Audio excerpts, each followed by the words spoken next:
നമസ്കാരം. മീൻ വില കുതിക്കുകയാണ്. മത്തി അടക്കമുള്ളവയ്ക്ക് വലിയ വിലയാണിപ്പോൾ. 12 വർഷങ്ങൾക്ക് ശേഷം വലിയ മത്തി കേരള തീരത്ത് നിന്ന് ലഭിച്ചു തുടങ്ങിയിട്ടുണ്ട്. രണ്ടാഴ്ച മുമ്പ് 200 രൂപയുണ്ടായിരുന്ന മത്തിക്ക് ഇപ്പോൾ 380 രൂപയാണ്. കിലോയ്ക്ക് 40 മുതൽ 50 രൂപ വരെയാണ് മറ്റു മീനുകൾക്കുണ്ടായ വില വർധന. അയലയ്ക്ക് 380 രൂപ വരെ കിലോയ്ക്ക് വിലയുണ്ട്. അതേസമയം വലിപ്പത്തിനനുസരിച്ച് വിലയിൽ വ്യത്യാസം വരികയും ചെയ്യും.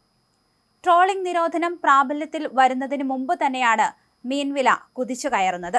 അതേസമയം മണ്ണെണ്ണയുടെ വില വർധന, മത്സ്യക്ഷാമം എന്നിവയൊക്കെ കാരണം ആകെ പെട്ട അവസ്ഥയിലാണ് മത്സ്യത്തൊഴിലാളികൾ.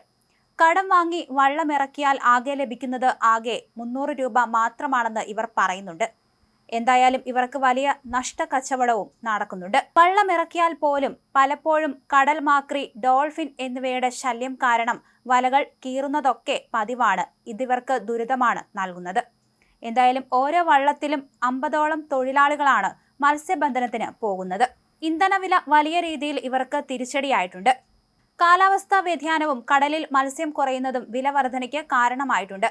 മുന്നറിയിപ്പുകൾ കാരണം കടലിൽ പോകാൻ കഴിയാത്ത സ്ഥിതിയുമുണ്ട്. ഇതുകൊണ്ടാണ് മത്സ്യബന്ധന ബോട്ടുകളുടെ എണ്ണവും കുറയുന്നത്.